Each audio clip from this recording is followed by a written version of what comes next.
Hola a todos. Hoy vengo a hablaros de los vatios versus la corriente. ¿Alguien puede comentar, en términos sencillos, cuál es la diferencia? He visto algunos amplificadores de alta potencia que realmente producen muy poca corriente y algunos amplificadores de muy baja potencia que producen mucha corriente. ¿Qué es más importante? ¿Vatios o corriente? Si la corriente es más significativa, ¿por qué nosotros y la mayoría de fabricantes hablamos normalmente de vatios? Ambos son realmente importantes. Los vatios determinarán qué tan fuerte sonarán nuestros altavoces. La corriente determinará qué tan equilibrado está de arriba abajo el sonido en los altavoces, cuyas cargas de impedancia varían mucho en las diferentes frecuencias, particularmente a volúmenes de escucha más bien bajos o moderados. Vatios igual a corriente por voltaje. Poniendo un símil, corriente igual a amperios igual a A. La corriente similar al flujo del agua, poniendo este símil. Voltaje igual a voltios igual a V. El voltaje es similar a la presión del agua, que no al flujo del agua. Cabe hacer esta pequeña distinción. Así que puedes ver tanto la corriente como la tensión son importantes para componer una clasificación de potencia vatios. Un buen ejemplo con el que puedes estar más que familiarizado son las válvulas frente a los amplificadores de estado sólido o de transistores. Los tubos son dispositivos accionados por voltaje. Funcionan a baja corriente pero a alta tensión y controlan o amplifican esta fácilmente. Los transistores, en contra, funcionan a baja tensión pero controlan, amplifican la corriente de forma muy fácil y eficaz. Así que puedes ver que para obtener un vatio puedes tener 1000 volts por 0,01 amperios o 1 amper por 10 voltios. Como dice Magnepan, lo que es mejor dependerá de tus altavoces. Todo lo anterior es en general, y en general los buffers suenan mucho mejor con mucha corriente. Por lo tanto, generalmente se considera una mejor opción un amplificador a transistores. Los tweeters, en contra, no usan mucha corriente, por lo que tienden a sonar mejor con amplificadores valvulares. Los buffers usan mucha más corriente, por eso suenan mejor y más controladas con etapas transistorizadas. Y sí, estoy totalmente de acuerdo, los medios están justo en medio, por lo tanto tú decides, válvulas o transistores. Es tu elección. Los vendedores y gurús te dirán casi cualquier cosa y a todo que sí, evidentemente. Que solo tienes que tomar todo eso como puro mercantilismo, es mi consejo, y pura palabrería. La decisión es meramente tuya. Realmente no es lo mejor una potencia basada en alta tensión o alta corriente, sino todo aquello que suene mejor a tus oídos. Entonces, ¿baja potencia, alta corriente o baja corriente, alta potencia? Cuando utilizas un altavoz a, digamos, 10 voltios y 2 amperios, que serán unos 20 vatios, uno tiene alta corriente y se duplicará hasta los 2 ohmios. Y el otro que solo puede producir, digamos, un aumento del 50% de vatios a 4 ohmios. Descubrirás una diferencia debido a que la diferencia cuando reproduzcas en altavoces con una curva de impedancia media, o eso solo sucede cuando comienzas a acercarte a los límites de potencia disponible en ese amplificador a cualquier demanda de frecuencia e impedancia. La corriente es un componente de vatios, potencia. Por lo tanto, todos los vatios no se crean iguales. Un amperio de corriente por 10 voltios será igual a 10 vatios de potencia, pero 10 amperios por 1 voltio también son 10 vatios. Esta es la diferencia. Además, volts igual amperios por voltios. Vatios igual amperios por voltios, pero solamente funciona con corriente continua. La fórmula es un poco más que complicada para corriente alterna, como es la señal de la música. La señal de música, aunque sea positivo o negativo, no es una señal continua, es una señal alterna. Pero dejemos esto de lado por ahora. La forma en que se crea la potencia será mucho mejor o peor según quien te la comente. ¿Por qué? Porque cada tipo de controlador genera una señal reactiva de vuelta al amplificador. Os prometo en un futuro post comentaros cómo afecta esto al damping factor. Cuando la señal de un amplificador mueve un cono hacia adelante y hacia atrás, por ejemplo, la acción de la bobina del cono en el campo magnético realmente genera una corriente eléctrica inversa de vuelta al amplificador. Esta corriente inversa se añade a la impedancia de carga que el amplificador ve. Lo que es crítico en la sección de amplificadores es cómo se crea esa impedancia, llamémosle fantasma. Si el amplificador ve un tipo de carga reactiva, un ejemplo sería un altavoz electrostático, necesita que sus vatios disponibles consistan de mucha corriente.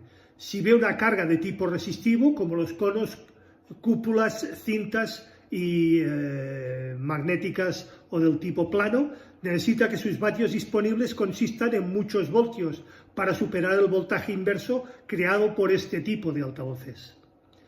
Voy a generalizar un poco, pero un vatio amplificado a válvulas, un circuito push-pull típico con su transformador de salida, será rico en la corriente que pueda poner a disposición para ese vatio de salida. Un vatio de amplificador en estado sólido, un circuito push-pull típico con los transistores de salida directamente acoplados al amplificador, será rico en voltaje que puede poner a nuestra disposición, pero ese vatio será solo un vatio de salida. Las válvulas son mejores que el silicio para cargas capacitivas y el silicio mucho mejor que los tubos para cargas resistivas. Muy bien, esta es una definición generalizada. Sin embargo, debido a que la impedancia de todos los altavoces varía ampliamente dependiendo de la frecuencia, la impedancia nominal de los altavoces es solo una cifra nominal. Podría haber momentos en que lo que necesitaras fuera un amplificador enorme para amplificar esos altavoces de forma dinámica, de forma correcta. O si estás amplificando unos electrostáticos, solo los paneles, estamos hablando de solo los paneles, es posible que necesites un enorme amplificador de estado sólido para dar a esos la corriente que necesitan, cuando un amplificador a válvula de mucho menos rendimiento sonaría igual de bien o posiblemente mejor. La gente en el audio esotérico generalmente están a un nivel Stanford Bimet de 3 dígitos, pero muchos, probablemente la mayoría, han tenido poca ocasión de familiarizarse con la naturaleza de buenos diseños del circuito de las etapas amplificadoras. Ahí la disyuntiva. Pero si tomas un poco de tiempo y pasas por un buen y razonable tutorial en línea, claro, fácil de entender, encontrarás más información que muchas de las explicaciones y de las disyuntivas y de las paparruchadas de los expertos gurú, autoproclamados gurús, ungidos que persiguen simplemente su grandeza, agrandar su ego o su gloria.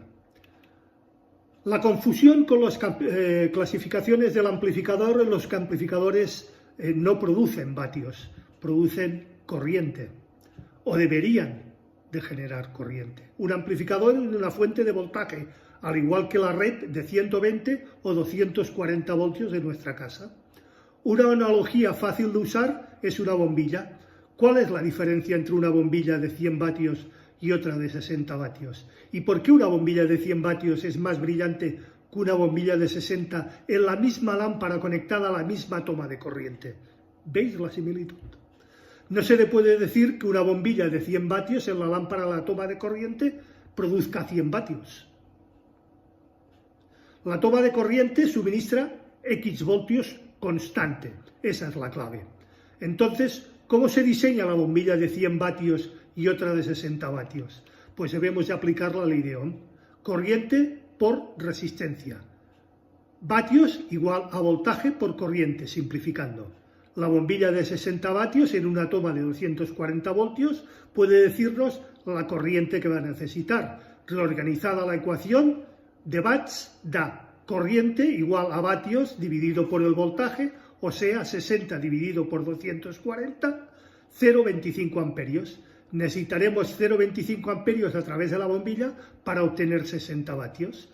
Controlamos el emparejado por resistencia. Para obtener esos 0,25 amperios, ahora vamos a la ecuación del voltaje y reorganizaremos para resolver la resistencia.